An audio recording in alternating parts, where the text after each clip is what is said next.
I find myself sat here today in Avebury with Venetia Robertson from Sydney University, who's briefly in the UK. You do research on all sorts of unusual things. What I particularly wanted to ask about was this phrase, otherkin. Otherkin. Otherkin is usually considered to be an umbrella term, so one that covers lots and lots of different sort of subgroups of what I and other scholars call other than human identities. So as you might guess, other kin suggests that they're not human, they're other, and the other is often in the otherkin sort of subculture a non-human supernatural other. So non-human supernatural, that kind of other. You can have animal others, so they're people that I've studied for quite a few years now, and they're called therianthropes, which is a word that combines animal and human. Other major branches of otherkin include people that consider themselves to be angels, or aliens, or vampires, or demons.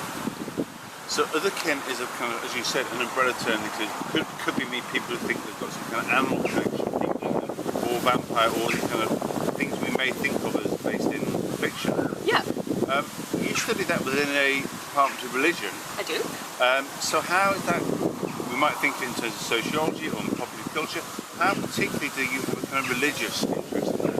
People often ask me that. They say, what's religious about that? And I think that's really funny because I'm always thinking, what's not religious about it? Yeah. But I think that's, the benefit of being in religious studies is that your understanding of religion is so incredibly broad. Anytime anyone wants to invoke something non-empirical as a worldview, I see religion there. But in my area, which is mostly sort of modern and contemporary spirituality in the Western world, I see this as a really interesting example of this fusion of popular culture and personal belief, especially in this increasingly secular society. So it requires a huge act of faith, I'd imagine, and also kind of beliefs that are clearly non-empirical, but they also involve mythology. Yeah. I would call it a personal mythology because while it incorporates parts of other wider ancient mythologies, there's a huge customizable element to it. You really do get to pick and choose which bits you do and don't like about certain kinds of archetypes of angels or wolves or whatever it is that you connect with.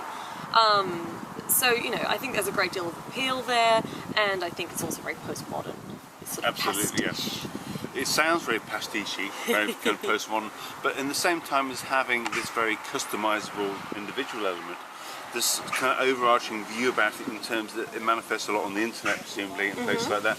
So there are senses in which there is some sense of community having norms about what is normal to claim and what might be out beyond the pale to claim. So it's still got some kind of borders. Yes, I think that's such a good point, and people often talk about new religions or spiritualities, paganism, one good example, as being so broad that there are no boundaries, and that's just not true. Because as soon as you get a community of people, of course you have to start erecting divisions between insiders and outsiders. And I've just written about this in the therianthropy community because it is mostly online, and the online sphere has its own set of sort of not so much rules and regulations, but I guess ways of controlling who isn't in in a community, and these can range from people sort of it sounds very negative, but almost ganging up against another person who they don't believe or they think is posing or whatever, and literally ousting them from the community by banning them from forums. So there's kind of norms that emerge just as that's normal, you're not complying with our norms, but also suspicion that people are coming to either mock them or like you research them or somehow look at them in a way they're not participants, they're kind of something else. Yeah, absolutely, and that there's a huge amount of suspicion, and you might say quite rightly so, because they do get mocked quite mercilessly. Sure.